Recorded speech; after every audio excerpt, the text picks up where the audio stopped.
Hello. Hello, मी समू बोलालोय. हा, बिन बोलता नसतोस तू. आता हे नंबर कोणाचा? अहो, ते नंबर कोणाचा तर असू दे. तुम्ही कुठल्या जन्माची मला बदला घालायचा हो माझा? काय झालं? मी काय केलंय? आता सकाळी तुम्हाला मी चॉकलेट डे बद्दल माहिती विचारलो. हा. तुम्ही काय सांगितलं? असं 100-125 वर्षाची परंपरा आहे. आजी चॉकलेट दिलं म्हणून लग्न झालं.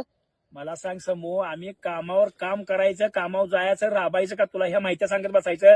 तू ऐतिहासिक योद्ध्याबद्दल कवा विचारलं नाहीस, ऐतिहासिक चित्रपटाबद्दल विचारलं नाहीस, आपल्या आजा पंजाची कवा काय माहिती विचारलं नाहीस. तू चॉकलेट डे, किस डे, हाग डे, प्रॉमिस डे, हे कुठलं नवीन चालू केलायस तू? आम्हाला काय माहित, तुला काय सांगायचं म्हणून सांगायचं?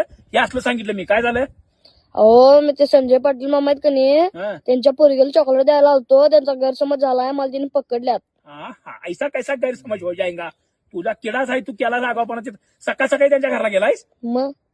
मग काय तुला काय पोरगीच्याच घरला पहिला काय गेलास? मग परंपरा आहे म्हणल्यावर जुवाय नको काय? बर बर, परंपरा आहे म्हणून उजवाय गेलास. काय बांधून घातल्यात? होय. आता आपली ओळख नाही हे लक्षात ठेवा. रॉंग नंबर आहे ह्यो.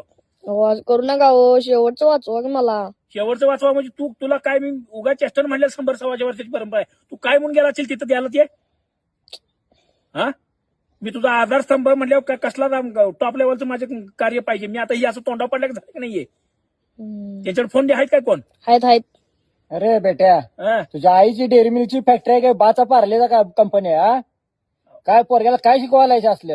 अहो, त्याला चेष्टन म्हटल्यावर तुमच्या घरला आलाय. त्याला आता ते चॉकलेट सारखं चिकट होईपर्यंत मारतो.